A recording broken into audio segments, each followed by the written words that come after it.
Se a gente olhar qualquer população humana, a gente vai encontrar variabilidade. Na realidade, para qualquer humano, né? Nenhum ser humano é igual ao outro. Todos nós variamos, todos nós temos diferenças biológicas entre nós. Chama muito a atenção que os grupos humanos desenvolvem características e diferenças peculiares também em relação ao seu ambiente. Mas o que chama a atenção é que se eu pegar um aborígene australiano, um inuit, um indivíduo de uma tribo africana ou de uma tribo de uma floresta tropical ou uma pessoa de uma área urbana do Brasil, dos Estados Unidos, do Canadá, do Japão, da China, e comparar esses grupos humanos, surge um dado muito interessante. A espécie humana é muito homogênea. Temos diferenças? Temos. Mas biologicamente somos muito parecidos. Estamos espalhados pelo globo todo.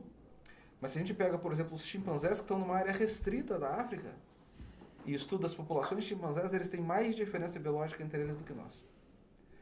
Isso tem a ver com o fato de sermos uma espécie muito recente. Nossa espécie tem pouco mais de 200 mil anos.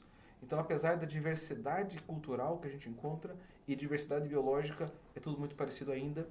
E isso é um dos motivos em que a gente não consegue classificar humanos em raças biológicas. A biologia não pode subdividir os grupos humanos em raças. O racismo e a raça existem, evidentemente, são um fenômeno cultural. Nós culturalmente classificamos as pessoas com base naquilo que a gente vê. Então a gente olha o fenótipo e taxa indivíduos como certos grupos. Mas a biologia não sustenta isso. A espécie humana é una.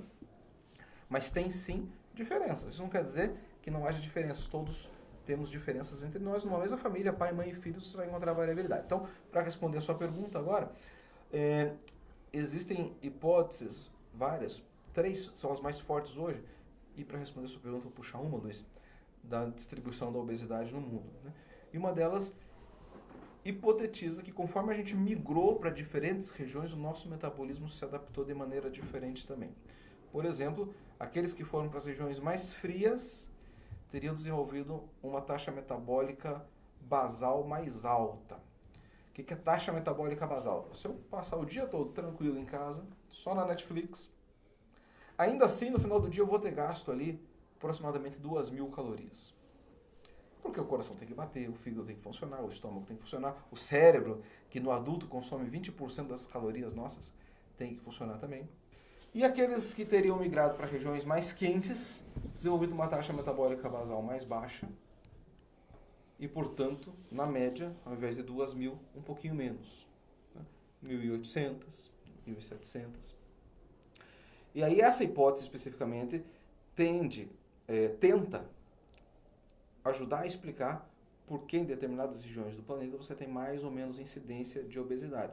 E de fato em certos grupos bem tradicionais, que estão transitando para esse fenômeno do mundo onde tem acesso à alimentação mais industrializada, você tem mais incidência de obesidade naqueles grupos que têm um histórico de adaptação a regiões mais quentes, comparado com regiões mais frias.